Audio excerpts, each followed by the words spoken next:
Coming up next is Studio Night, where I did my first Arlington Public News interview. Stay tuned.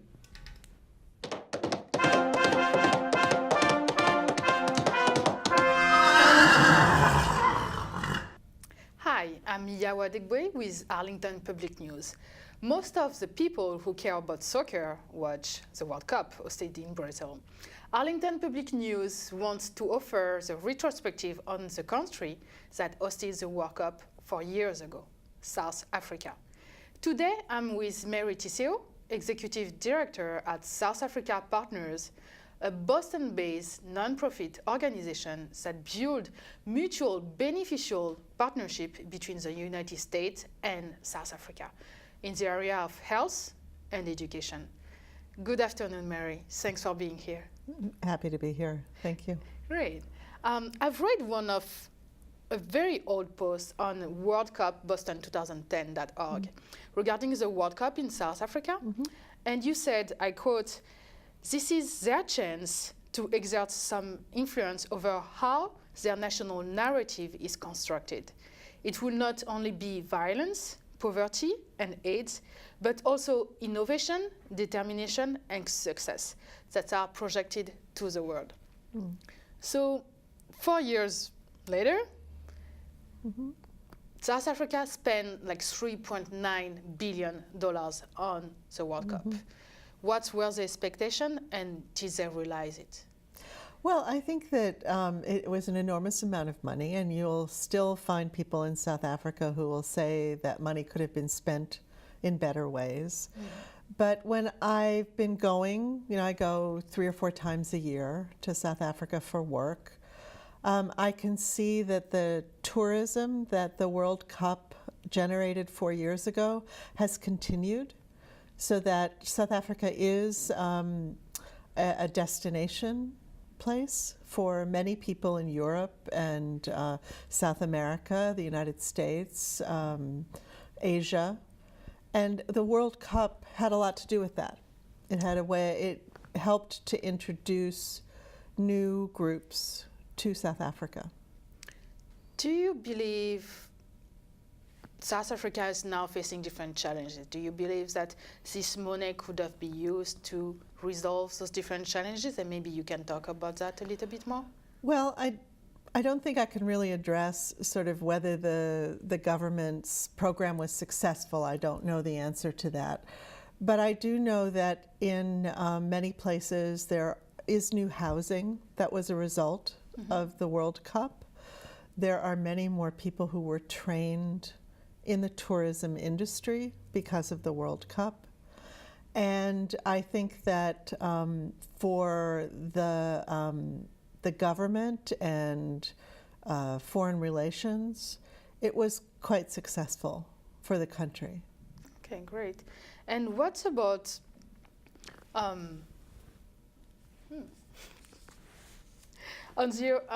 sorry about that. What's factor? Let's talk about the employment rate, and hopefully I hope you will be able to talk about that. So right now the employment rate is 24.1%. And if we look specifically at the range 15 to 24 years old, the employment rate is 52%, according to the International Labour Organization. What's, in your opinion, what factor created such situation, and what could we do to resolve it? I wish I had the answer. I think that South Africa, like many developing countries, has the economic crisis that started in the United States and spread to Europe and to Asia has affected the rest of the world. And while we can see that there are improvements here in the United States, the unemployment rate, the national unemployment rate went down to 6.1% recently. That's a huge accomplishment over 5, 6, 7 years, 8 years of concerted effort on the part of the United States. I think that countries like South Africa whose economies are tied to the global economy have suffered quite a lot because of the economic situation in our own country. But at the same time, South Africa also has enormous challenges around education. I would say, in talking to people in South Africa and from our own experience working there, that's probably the biggest challenge that South Africa has right now.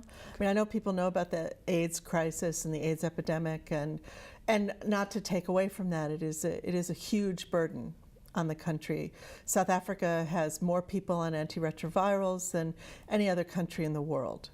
I mean, in many ways, the global health community is looking at South Africa and how it's managing this disease as an example for other countries around the world about how they can handle their AIDS epidemic.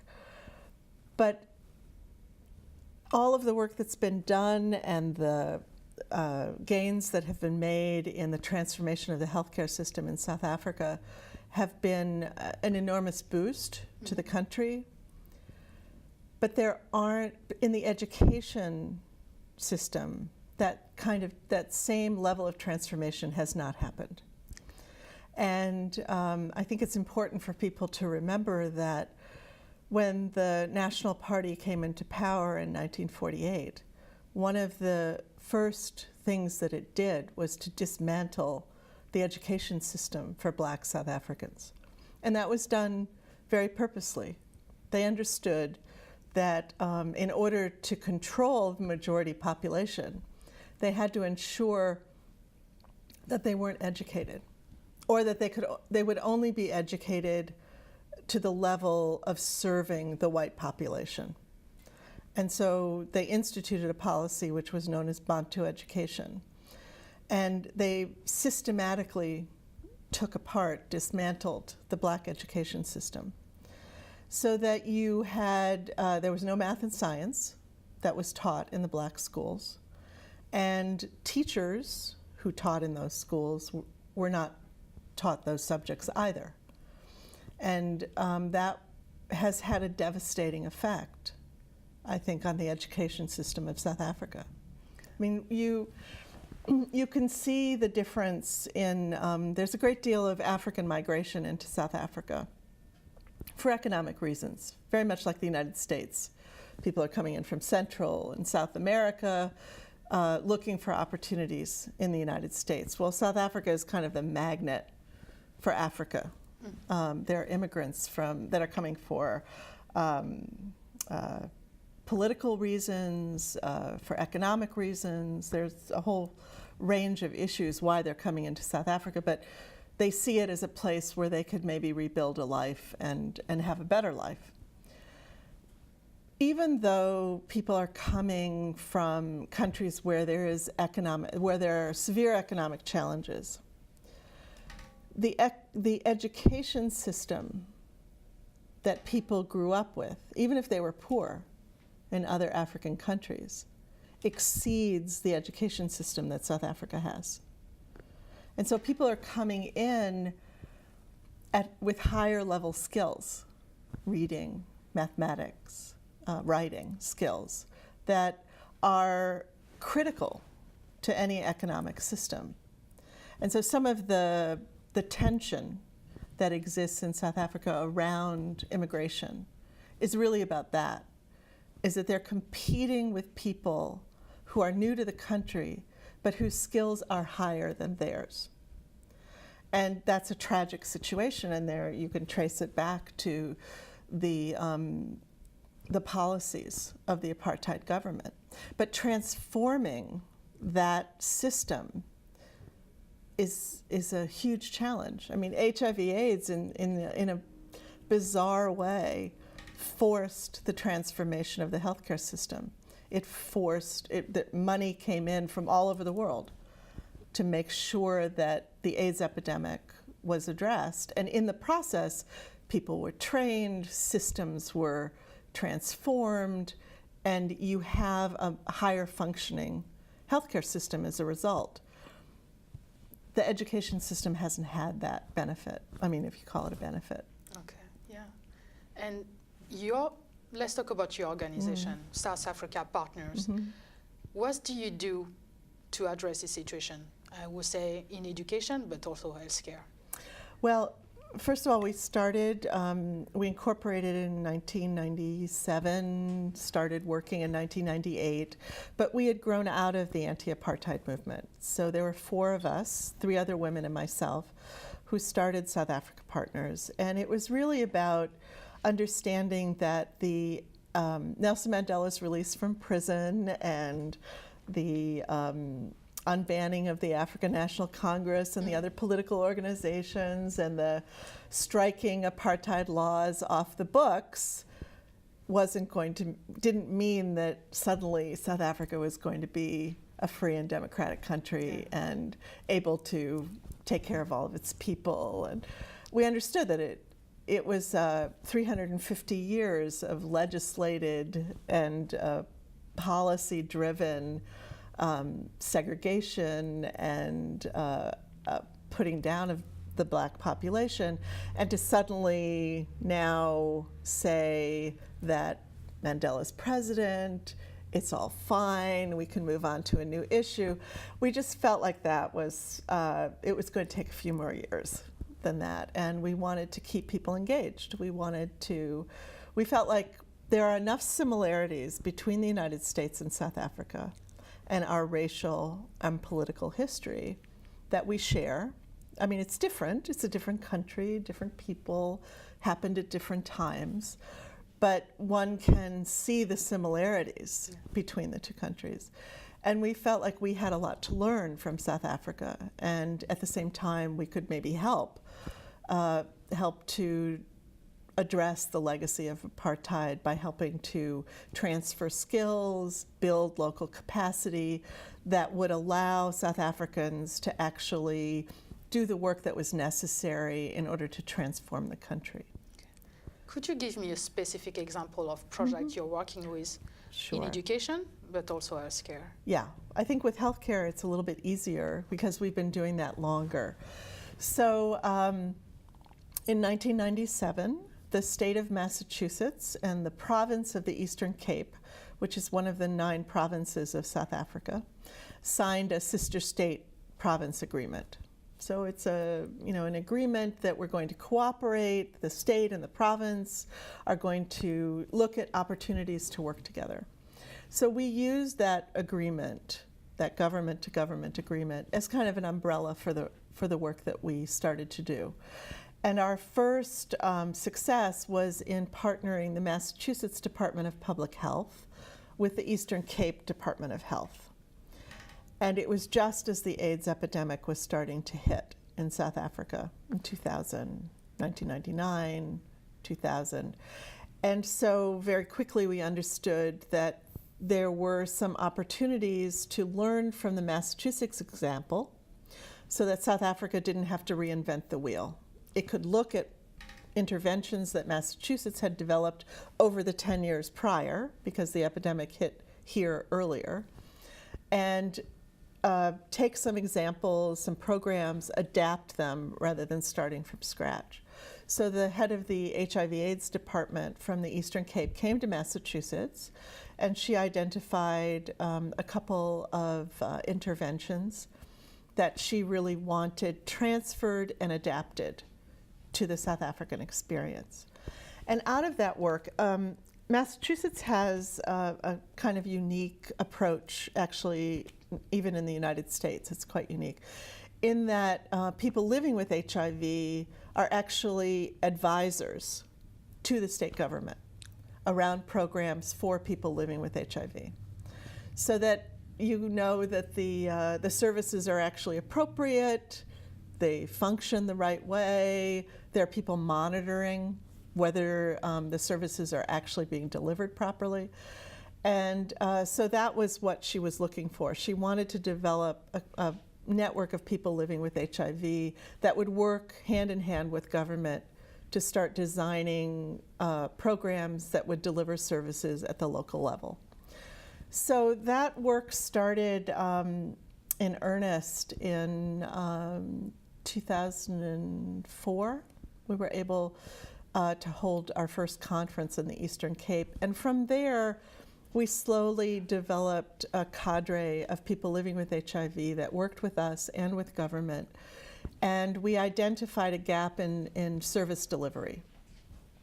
By that time, the government was delivering antiretrovirals, so if you came in, you got tested, you were ready to go on medication, there was a protocol for you. You went to, talk to this person, you got on medication, you came back for services. It was all very well scripted.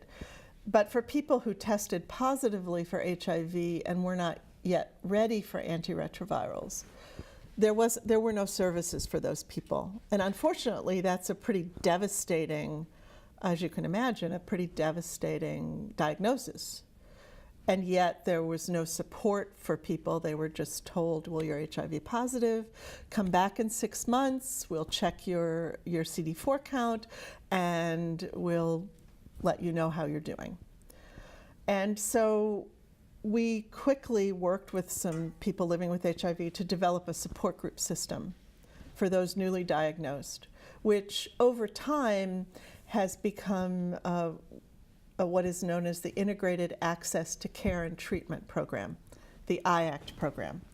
So that is something that happened in the Eastern Cape, but it's now in all 9 provinces. It's been adopted by the National Department of Health as a best practice, and we are working with the National Department of Health to integrate it into the healthcare system.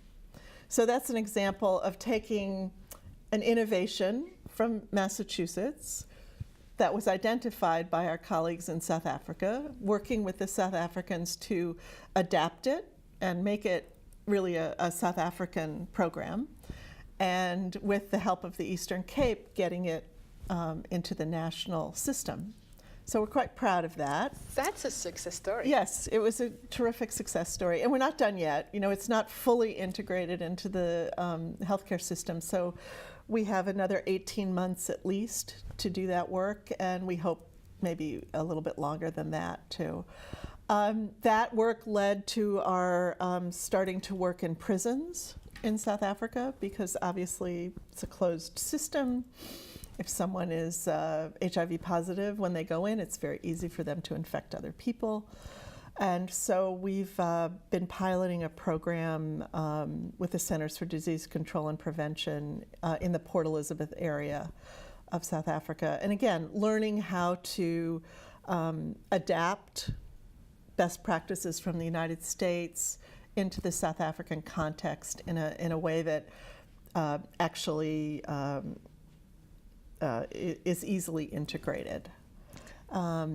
We have in terms of education, kind of the HIV work led to the understanding about the health transformation process, and that there really aren't enough people who are fully engaged as leaders within the healthcare system who feel competent to manage the transformation process.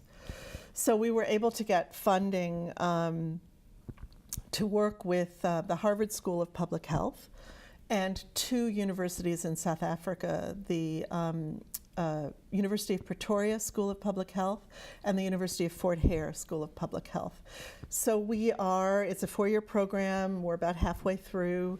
We are transferring the Harvard case study method of teaching to these 2 universities with a focus on training district health managers. So the people who are on that kind of the line between policy and program. South Africa has absolutely beautiful, well-conceived, inspiring policies. They're terrific. Anyone in the world in the healthcare, in public health, would be happy to have any of the policies that South Africa has developed. The problem is how to translate what's on paper into programs on the ground that actually achieve the results that the policy is intended. That's a very big challenge. I see. It's easy to talk about things. It's much, much harder to actually make them happen. So this program, this training program, is really focused on those healthcare leaders who have that responsibility of implementing these programs that are going to hopefully achieve the results and improve the health care of people living in communities all across the country. So you talk a lot about healthcare, district, and local organization. What about the government itself? They just elected a new assembly back in May, Yes. a few months ago. What's your expectation from the government? Do you believe they will help you to achieve your mission? Yes, we do. And from our perspective, you know, we're an American organization. South Africa is their country. We're there to help. And also it's an issue of determination. I mean, I feel that there are many people in the public health system of South Africa who are fully engaged 24/7 in trying to improve healthcare in South Africa. And in South Africa, unlike in the United States, 90% of the population accesses their healthcare through the public system. So it would be foolish to go into a country like South Africa and create a parallel system. If you want to improve healthcare for the majority population, for the majority of South Africans, you have to work with the public healthcare system. That's where people access the services. And so you have to find a way to support that system and the people in that system who are genuinely trying to make improvements, to support them as they do their work. Okay. And thank you for sharing. So now, if I go back again on government, and I believe your background yourself, you were involved in the African National Party in some way by helping them fundraising for the election in 1994. Yes. What's your opinion on South African democracy? How they evolved since the end of the apartheid? Well, I think we've all learned a lot. That change is much more complicated than we expected. I think the things that are very encouraging are that South Africa, just as you said, had its 5th democratic election. It went well. There was almost no fraud, if there was any. I mean, I don't think anybody actually found it. People talked about it, but I don't think there was actually any fraud uncovered. It was peaceful. And I think that's a huge, a wonderful example of democracy in action. There are very robust debates in South Africa. There's a very vocal opposition party, and now a second opposition party that is also going to be equally, if not more, vocal than the Democratic Alliance. So I think that's healthy.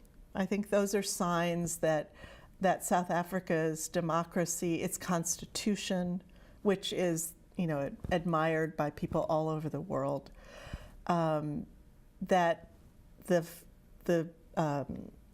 foundation of the country is solid.